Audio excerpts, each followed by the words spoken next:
Hi, in this video we're just going to show you how you can use a program called Config Tool to see what cameras are on your actual network and then to log into them with the intention of changing their IP address. Okay, so you'll find this program called Config Tool on the CD that comes with the IP cameras. Okay, it's in one of the folders there, and it's actually a RAR file, so you'll need to extract the program from that, and when you do that then you run a little program called configtool.exe and it'll pop up with a screen like this. And what it does is it kind of auto detects all the devices on your network. Okay, so you can see here, this is what I would have the DVR temporarily set to just while we're filming.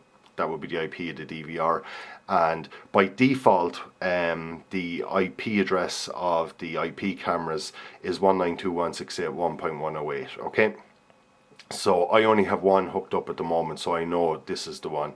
So if I want to access this, then all I have to do is right click and go open device web, and you'll see here it goes straight to that IP address, and by default the password to get into this is admin is the username, and the password is admin also. Now you should change that because obviously people could guess that or whatever, and it wouldn't be very secure, but just for the purposes of this video we're just using this. Okay, so you click login then, and you can see that it has excuse me, it's picking up just a dark room there that I just have it set up, the camera just set up in. Okay, what you might see at this stage is along the bar here in yellow, it may come up saying things like, do you want to install certain applications or ActiveX files, things like this, and these are necessary to actually you know, view the live stream and things like this. So if I go into setup here now, there's an example. Now this website wants to run the following add-on, so if you trust this, allow it to run. So if you left click and just then go run add-on and then go run, it'll log you out temporarily. You can just log back in and then go back to setup, and you can see it's just for this thumbnail here it needed to run that little piece of code.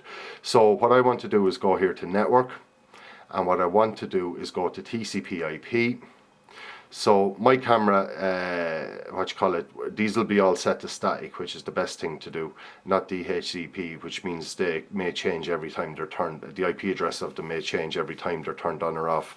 The other thing to note here is, so you know exactly what camera you're dealing with, and what I'll do is I'll just ping up config tool here. You should note this thing called a MAC address. Okay, so on this particular one you can see the number here, but what's important about that is completely unique to every single device, to network device. Okay, so this is written on the side of the camera, so this is how you'll know what camera you're actually talking about, because if you had 10 cameras in a list here you mightn't be sure which is which. Okay, so you can see the MAC address there, and we know this is the one I want to change. So what I'm going to do is I'm going to set that just for argument's sake, I'm going to set it to 200, and that's just what I want to set it to.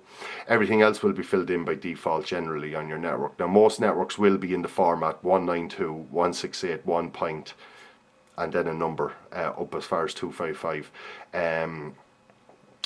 That's it. The DNS may be different and things like that, but generally speaking the vast majority of networks will use that convention 192.168.1 point, you know, and then a number. Okay, so what you do then is you just click save, and that's it, saved, and it logs you out then. So what we'll do here now, we'll just give it a second, and what we're going to do is we're going to refresh this program here, config tool, and when we do that then hopefully we should see the name of this or the IP address of this camera here, which is currently 192.168.1.108. hopefully that will have changed to 192.168.1.200. so what we're going to do is we're just going to refresh, and there you can see I've changed the IP address of that camera. Now if I want to log into it, open web device,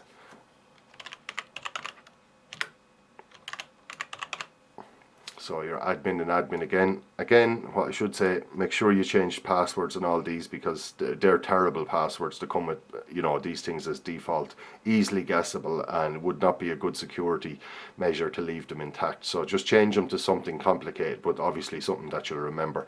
So you just log in here now. And you can see this website wants to run the following: surveillance control ActiveX control module. I'm just going to left click on that, click run add-on, and then run again.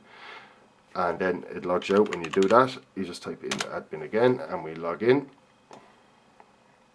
And there we are, back up running, but this time we're running on 192.168.1.200. So that's basically it. Just a little bit about the config tool for detecting your cameras on the network, and then using this, how you can actually set the IP address of your camera on the network.